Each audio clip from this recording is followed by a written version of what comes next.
This week we're in San Jose, California for the Tech Musem Awards, where I met one of the laureates who's working on climate change in a really original way. Well, I'm Doering, and I'm from the University of Minnesota. And one project that we have is called Go North. And Go North is an adventure learning project where we actually dog sled through Arctic locations. We are actually doing a circumpolar perspective. We've gone to Canada, Alaska, Russia, Norway, Sweden, and Finland, the Fennoscania region last year, and now this coming year, Greenland. And while we do this, we deliver it live, synchronously and asynchronously to students worldwide, associated with an online learning environment at pluralhusky.com, and then also a K-12 curriculum. So what's the purpose behind it? So the purpose behind this is many, actually. So first of all, we get students to collaborate among countries. So we have students from the Arctic collaborating with students to Africa, students to Australia. And they're collaborating not only around the content that they're learning within their classroom, that is the content related to standards and the national standards, but more importantly related to climate. And so we have students in the Arctic talking about how their lives have changed as a result of climate change. How we have the elders speaking about traditional ecological knowledge, about how what they have seen over time in the regions of the Arctic. It's actually the first circumpolar online education program. So we literally dog sled through these regions. We're welcomed into communities because we are traveling the traditional way. And we're able to then get students to collaborate not only with each other, but also with experts on climate change around the world.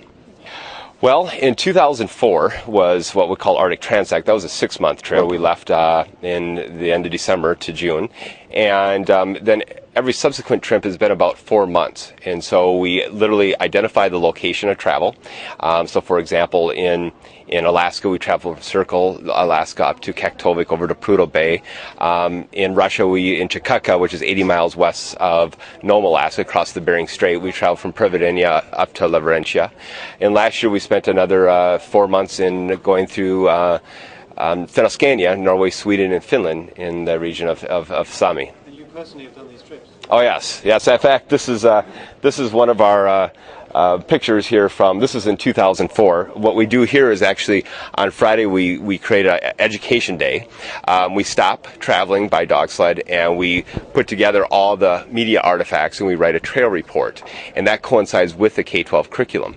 And so here I am working in the tent, and then we send it out with satellite technologies. Then it's available on Monday for all the world to see. And now that's asynchronous. We also have synchronous events too, where we're doing it real time. And you can see here, as the frost builds up the wall, our temperatures that we endure are, it's 65 below, 40 below Fahrenheit is very common. Do I see change over time? And my answer to that is that it's not necessarily you see it because you're only there in a speck of time, but what you do is you hear it. And you hear it from the elders. You hear it from these individuals who have had these traditional stories passed down from generation to generation, and they see how their lives have changed. They can't go out onto the ice anymore at the same time as they used to. It freezes later, it breaks up early. But what we have to understand is that these people are still living the traditional way. And they're still going out and they're going caribou hunting.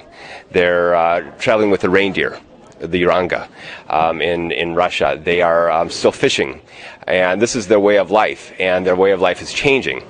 And I don't think people are realizing this, and what we are able to do then is to give them a voice. And that voice is that we do this through the online learning environment. And we do it through interviews, we do it through them creating blogs. First Arctic blog in the Alaskan Arctic was created in 2006. So that's our mission.